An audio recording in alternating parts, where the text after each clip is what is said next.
उनकी रचना जो आपके पाठ्य पुस्तक में है संध्या सुंदरी, उसके पहले कुछ कृतियां भी आप देख सकती हैं। अनामिका, परिमल, गीतिका, अनामिका द्विती, तुलसीदास प्रबंध काव्य, कुकुरमुत्ता, अणिमा, बेला, नए पत्ते, अर्चना, आराधना, गीत कुंज, साम्य काव्य। निबंध संग्रह है प्रबंध पद्म, प्रबंध प्रतिमा, चाबुक, चयन, संग्रह।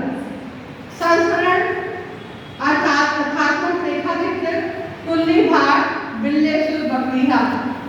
आलोचना रविंद्र कविता कानन, पंत और पल्लव, हिंदी बंगला का तुलनात्मक व्याकरण, सरस्वती में 1916 में प्रकाशित हुआ। अब हम आपको संध्या सुंदरी नामक कविता पढ़ाने जा रहे हैं, जिसमें संध्या का मानवीकरण किया गया है एक सुंदरी के रूप में। यहाँ पे संध्या को सुंदरी के रूप कवि निराला जी ने बहुत सुंदर ढंग से इसकी व्याख्या प्रस्तुत की है। वह बोलते हैं, कहते हैं, जीवसाव शाम का समय मेघ में आसमान से उतर रही है वह संध्या सुंदरी परिसी धीरे धीरे धीरे। दिवसावसान अर्थात जिनके अंत का समय था, जिनके अंत का समय था, बादल में आसमान से वह संध्या रूपी सुंदरी नीचे धरती पर धीरे धीरे उतर रही।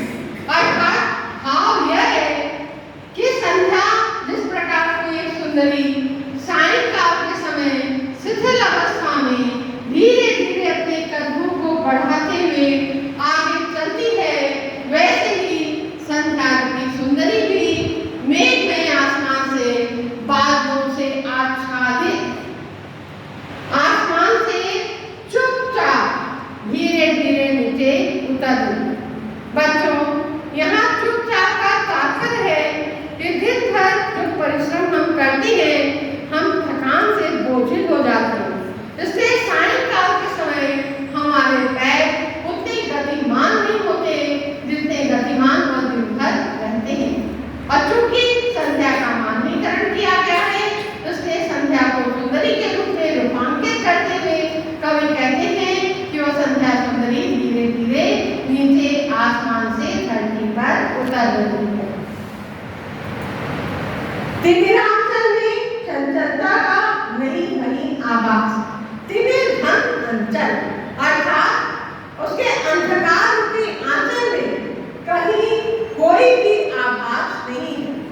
मधुर मधुर है दोनों उसके अधर, उसके दोनों अधर अर्थात धरती का आंचल जो है मधुर है, उसके दोनों अधरों के रूप में प्रस्तुत किया गया है कि उसके दोनों अधर जैसे किसी सुंदरी का अधर होता है, वैसे उसके अधर जो है बड़े ही मधुर मधुर दिखाई पड़ते, किंतु गंभीर नहीं है उसमें हास विलास।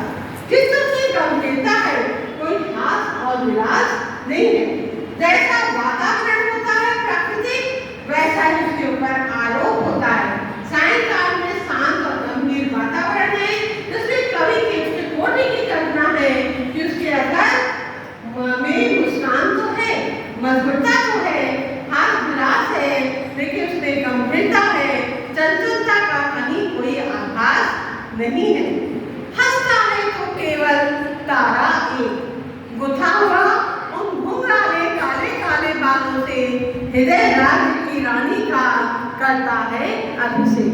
हंसता है तो केवल तारा एक, अर्थात भाव यह है कि जिस प्रकार नारी अपने सौंदर्य के लिए बालों की चूड़ा में लगाए रहती है तारा के रूप में सौंदर्य प्रसाधन, वैसे ही सायंकाल के समय में आप आसमान में देखिए तो सबसे पहले एक तारा ही दृश्यमान होता है, एक तारा ही आपको दिखाई पड़ता है। कवि की वही कल्पना है कि हंसता है तो केवल तारा एक, जो गुथा हुआ उन घुंघराले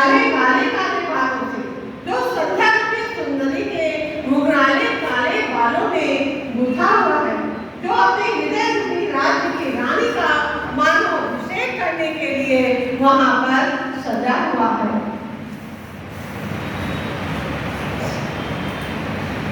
सिर्फ एक अव्यक्त शब्द चुप चुप चुप है गूंज रहा सब कहीं। उस समय सिर्फ एक अव्यक्त शब्द चुप चुप चुप की ध्वनि ही चारों तरफ दिखाई पड़ती है।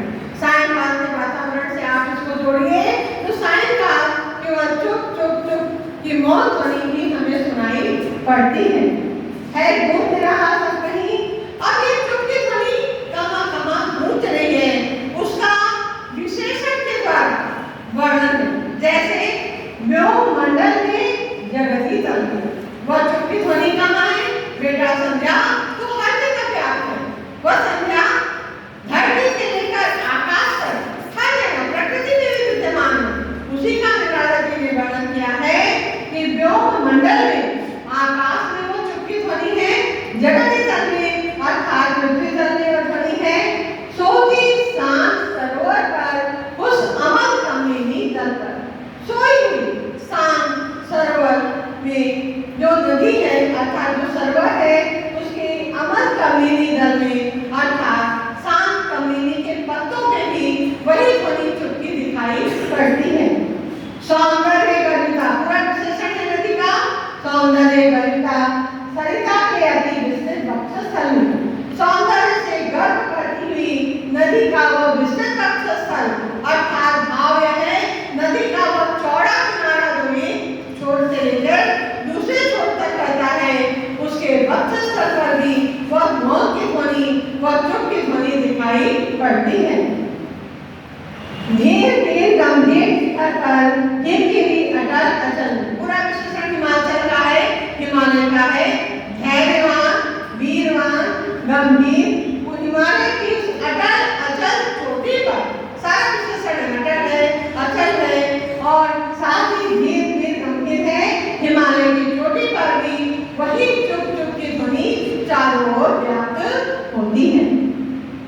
उत्ताल तरंग का भाग प्रलय घना गर्जन जल्दी प्रबल यहाँ समुद्र का विशेषण है। ऊंची ऊंची तरंगों से आघात करती हुई प्रलयकारी बादल की गर्जना करते हुए समुद्र के प्रबल में पर्वत में पृथ्वी में जल में आकाश में हवा और पानी सब में वही एक अव्यक्त शब्द जो हमें दिखाई तो नहीं पड़ता है पर सुनाई देता है जिसे हम महसूस करते हैं। चुप चुप चुप है गूंज रहा सब कहीं और क्या है कुछ नहीं।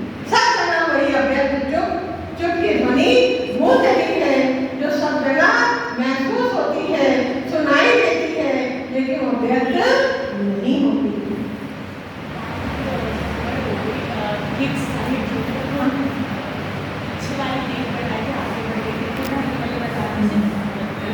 अरस्ता किसी लता किंतु कोमलता की वह कली।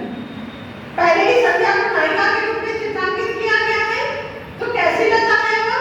आलस्य की लता के समान कोमलता रूपी सहेली अर्थात कोमलता की वह कली सखी नीरवता के कंधे पर डालेगा ममता के कंधे पर बांह डाले हुए छाया सी अंबर पथ के रास्ते पर धीरे धीरे धीरे धरती पर उतर रही है।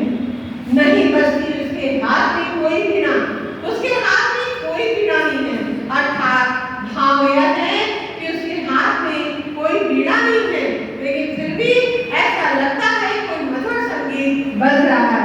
नहीं होता कोई राग अनुराग आलाप वहाँ में कोई भी प्रेम का गीत नहीं बज रहा है। नुक्कड़ों में भी रुंझुन रुंझुन नहीं है लेकिन फिर भी वह संध्या रूपी सुंदरी धरती पर एक सुंदरी के रूप में नीचे उतरती चली आ रही है जहाँ पे कोई भी शब्द मुखरित नहीं हो रहा है केवल एक अव्यक्त चुप चुप चुप चारों तरफ सुनाई दे रहा है। मदिरा की वह नदी बहाती आती थके हुए जीवों को वह सच में प्याला ये पिलाती। सायंकाल के समय आपको कैसा लगता है बच्चों? सायंकाल